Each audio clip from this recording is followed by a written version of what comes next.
श्री शिवाय नमस्तुभ्यम हर हर महादेव। देखिए दोस्तों, आज का यह वीडियो आप सभी के लिए बहुत ही ज़्यादा खास और बहुत ही ज़्यादा विशेष होने वाला है।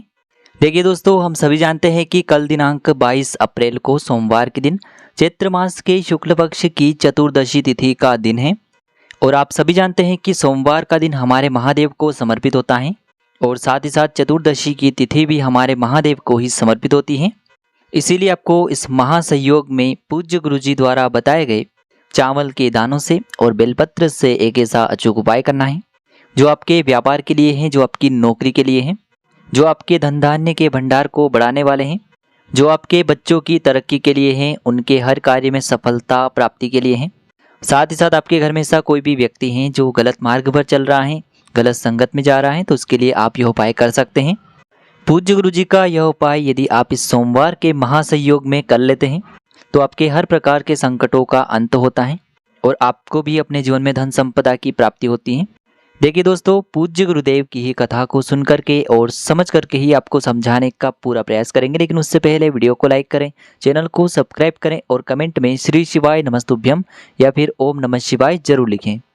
देखिए, आज का यह पूरा ही वीडियो बहुत ही खास है क्योंकि ये चैत्र मास का सोमवार है और आज के इस पूरे ही वीडियो में हम आपको 3 चमत्कारिक उपाय बताने वाले हैं जो आपके जीवन के सारे संकट और समस्याओं को दूर करने वाले हैं। तो चलिए दोस्तों, जान लेते हैं सबसे पहले गुरुजी द्वारा बताए गए पहले महाउपाय के बारे में। देखिए, यह उपाय आपकी किसी भी प्रकार की मनोकामना की पूर्ति के लिए होने वाला है। देखिए, इस उपाय को करने के लिए आपको 1 लोटा शुद्ध जल लेना होगा तांबे के पात्र के अंदर अपने घर से। फिर इसी के साथ में आपको थोड़ा सा शहद लेना होगा। शहद आपको मात्र आधा चम्मच या फिर उससे भी कम लेना है। फिर इसी के साथ में आपको एक प्यारी सी और सुंदर सी बेलपत्र लेनी है। बेलपत्र कहीं से भी खंडित नहीं होनी चाहिए। यदि आपको बेलपत्र नहीं मिल पाती हैं तो आप भगवान शिव के शिवलिंग पर चढ़ी हुई बेलपत्र को पुनः शुद्ध जल से धो करके इसका उपयोग कर सकते हैं। अब दोस्तों, इन तीनों ही सामग्रियों को लेकर के सबसे पहले तो आपको पहुंचना है भगवान शिव के मंदिर में। पूज्य गुरु जी के अनुसार सोमवार का जो दिन होता है उस दिन शाम को सूर्यास्त के समय शिवलिंग में साक्षात महादेव विराजमान होते हैं। इसीलिए यदि यह उपाय आप प्रदोष काल के समय में करते हैं तो आपके लिए बहुत ही सर्वोत्तम होने वाला है, या फिर आप इस उपाय को सुबह से लेकर के शाम तक किसी भी समय में कर सकते हैं। देखिए दोस्तों, सबसे पहले तो आपके पास जो बेलपत्र हैं, बेलपत्र में आप सभी को पता है कि 3 पत्तियां होती हैं और बेलपत्र की जो चिकनी साइड होती है, इन्हीं 3 पत्तियों में बेलपत्र की जो सबसे आगे वाली बड़ी पत्ती होती है उस पर आपको शहद से ओम का निर्माण करना है और नीचे की जो 2 पत्तियां होती हैं उन पर आपको शहद से एक एक बिंदियां लगा देनी है। देखिए, आप जो बेलपत्र पर शहद से ओम का निर्माण करेंगे, एक एक बिंदी लगाएंगे, वह आपको अपने सीधे हाथ की चीटी उंगली के पास वाली जो उंगली होती है उसी से आपको ओम का निर्माण करना है और एक एक बिंदी लगानी है। अब इस प्रकार से बेलपत्र को तैयार करने के बाद इसे आपको अपने सीधे हाथ की हथेली पर रखना है और आपकी जो भी मनोकामना है, चाहे फिर आप यह उपाय धन प्राप्ति के लिए कर रहे हो, जीवन में आप धन धान्य को बढ़ाने के लिए यह उपाय कर रहे हैं, यदि आप अपने व्यापार को, बिजनेस को अच्छे से चलाने के लिए यह उपाय कर रहे हैं, या फिर आप बहुत समय से नौकरी के लिए प्रयास कर रहे हैं लेकिन आपको नौकरी में सफलता प्राप्त नहीं हो पा रही है, यानी कि आपकी जो भी मनोकामना है उस मनोकामना को परिपूर्ण करने के लिए आपको महादेव से प्रार्थना करनी है। और यह जो एक बेलपत्र है इसे आपको भगवान शिव के शिवलिंग पर ही अर्पित कर देनी है, यानी कि ये जो बेलपत्र है इसे आपको भगवान शिव के शिवलिंग पर चिपकाना है। बेलपत्र की जो डंडी है वह नीचे की तरफ रहेगी और इसकी जो चिकनी साइड है जिस पर आपने ओम का निर्माण किया है वह शिवलिंग से स्पर्श रहेगी। इस प्रकार से आपको ये बेलपत्री शिवलिंग पर अर्पित करनी है। अब दोस्तों, अंत में जो आपके पास 1 लोटा शुद्ध जल है इसे आपको धीरे धीरे भगवान शिव के शिवलिंग पर ही अर्पित कर देना है। श्री शिवाय नमस्तुभ्यम इस मंत्र का लगातार जाप करते हुए जल को अर्पित करते समय आपको लगातार सोमेश्वर महादेव का स्मरण करना है। सामने आपको स्क्रीन पर दिखाया जा रहा है, आपको सोमेश्वर महादेव का ही स्मरण करना है। पूज्य गुरु जी ने बताया है कि जो भी व्यक्ति सोमवार के दिन इस प्रकार से यह चमत्कारिक उपाय शिवलिंग पर करता है तो आपकी किसी भी प्रकार की मनोकामना हो या फिर जीवन में किसी भी प्रकार के संकट हो, उन्हें हमारे महादेव निश्चित ही दूर करते हैं। अब दोस्तों, हम जान लेते हैं गुरुजी द्वारा बताए गए दूसरे विशेष और चमत्कारिक उपाय के बारे में। देखिए, यह उपाय बहुत ही खास है, विशेषकर आपके जीवन में धन धान्य के भंडार को भरने वाला है या फिर आपकी किसी भी प्रकार की मनोकामना को परिपूर्ण करने वाला है। देखिए, इस उपाय को करने के लिए आपको 1 लोटा शुद्ध जल लेना है, लेकिन ध्यान रखिए कि आपको लोटा जो है वह तांबे का नहीं लेना है, आपको स्टील का ही लोटा लेना है। तो देखिए, इस स्टील के लोटे के अंदर आपको शुद्ध जल लेना है और इसी के साथ में आपको इस पात्र में 2 चम्मच कच्चा दूध मिला देना है, यानी कि आपको कच्चे दूध से युक्त जल तैयार करना है। पूज्य गुरु जी ने बताया है कि मात्र आप 2 बूंद कच्चा दूध भी इस पात्र के अंदर डाल देते हैं तो इसका आपको पूर्ण फल ही प्राप्त होता है। अब इसी के साथ में आपको मात्र एक चावल यानी कि अक्षत का दाना लेना है, जो कहीं से भी टूटा हुआ खंडित नहीं होना चाहिए। अब देखिए मात्र इस एक चावल के दाने को और एक लोटे जल को सीधे लेकर के आपको पहुंच जाना है भगवान शिव के मंदिर में। देखिए यह उपाय भी आप सुबह से लेकर के शाम तक किसी भी समय में कर सकते हैं। मंदिर पहुंचने के बाद सबसे पहले तो आपके पास जो चावल का दाना है इसे आपको उसी पात्र के अंदर डाल देना है जिसमें आपने कच्चे दूध से युक्त जल तैयार किया था। जब भी आप ये चावल का दाना उस पात्र के अंदर डालेंगे तब आपको ईदम अक्षतम ओम नमः शिवाय इस मंत्र का जाप करते रहना है। तो देखिए दोस्तों, इस प्रकार से जल तैयार करने के बाद इसे आपको भगवान शिव के शिवलिंग पर ही धीरे धीरे अर्पित कर देना होगा। श्री शिवाय नमस्तुभ्यम इस मंत्र का लगातार जाप करते हुए। देखिए दोस्तों, जैसे ये जल शिवलिंग से होकर के जलाधारी की ओर बह कर के आएगा तो जलाधारी के वहां पर आपको एक खाली पात्र रख देना है, जिससे कि यह जल बह कर के सीधा उस खाली पात्र में आ जाए। यानी कि आपको इस जल का केवल थोड़ा सा भाग ही उस खाली पात्र के अंदर झेलना है।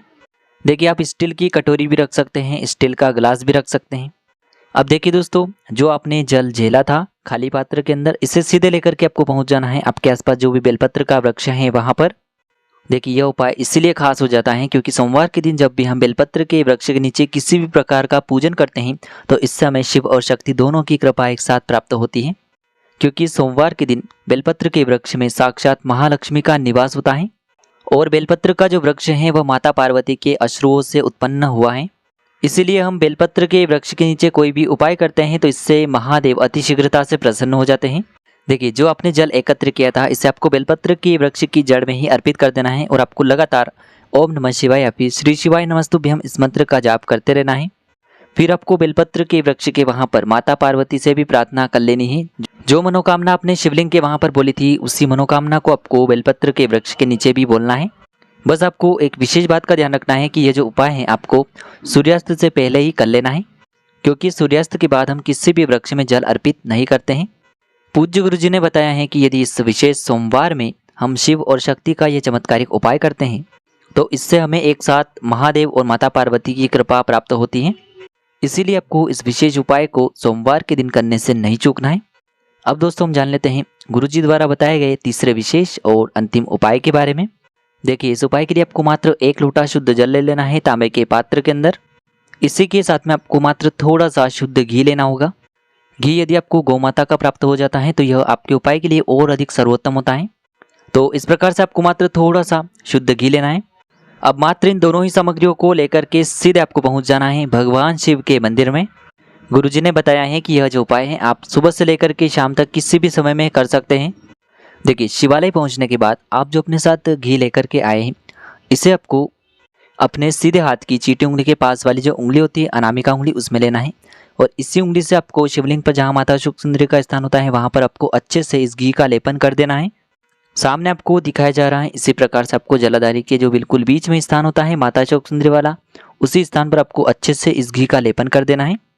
देखिए घी का लेपन करते समय यदि आपके शरीर में किसी भी प्रकार का रोग हो चुका है या फिर आपके किसी भी सदस्य के शरीर में कोई भी रोग हो चुका है तो आपको लगातार कुंदकेश्वर महादेव का स्मरण करते रहना है। और यदि आप अपने जीवन में कठिनाइयों को दूर करके अपने जीवन में सुख समृद्धि प्राप्त करना चाहते हैं तो आपको चंद्रमौली महादेव का मन में स्मरण करना है। या फिर यदि आप कर्ज से बहुत ही अधिक परेशान हो चुके हैं तो फिर आपको ऋण मुक्तेश्वर महादेव का मन में स्मरण करना है। माता शुक सुंदरी वाले स्थान पर इस घी का लेपन करने के बाद अंत में जो आपके पास 1 लोटा शुद्ध जल है इसे आपको भगवान शिव के शिवलिंग पर ही धीरे धीरे अर्पित कर देना होगा श्री शिवाय नमस्तुभ्यम इस मंत्र का जाप करते हुए। देखिए आपकी अनामिका उंगली में जो घी लगा हुआ था इससे आपको कहीं भी साफ नहीं करना है, इसे सीधे आपको अपने घर लेकर के आना है। अब दोस्तों आपके घर का जो मुख्य द्वार होता है यानी कि जो मेन गेट है उसी पर आपको जो अपने माता शुक सुंदरी वाले स्थान पर घी का लेपन किया था उसी उंगली से आपको अपने मुख्य द्वार पर इस घी की एक बिंदी लगानी है। यह बिंदी लगाते समय यदि आप यह उपाय ऋण मुक्ति के लिए कर रहे हैं तो फिर आपको ऋण मुक्तेश्वर महादेव का स्मरण करना है। घर में सुख शांति के लिए कर रहे हैं तो फिर आपको चंद्रमौली महादेव का स्मरण करना है। और यदि आप ये उपाय रोग मुक्ति के लिए कर रहे हैं तो फिर आपको कुंदकेश्वर महादेव का स्मरण करना है। पूज्य गुरुजी ने बताया है कि सोमवार के दिन किया गया यह उपाय हमारे जीवन की इन तमाम समस्याओं को समाप्त कर देता है और हमें सुख समृद्धि तथा वैभव की प्राप्ति करवाता है। तो दोस्तों इस प्रकार से आज के इस वीडियो में हमने आपको सोमवार के इस महासंयोग में किए जाने वाले 3 विशेष उपाय बताए हैं जो भी आपकी समस्या के लिए उचित हैं उसे आप कर सकते हैं। यदि आपको उपाय से जुड़े हुए किसी भी प्रकार के सवाल रहते हैं तो कमेंट में पूछ सकते हैं। श्री शिवाय नमस्तुभ्यम। हर हर महादेव।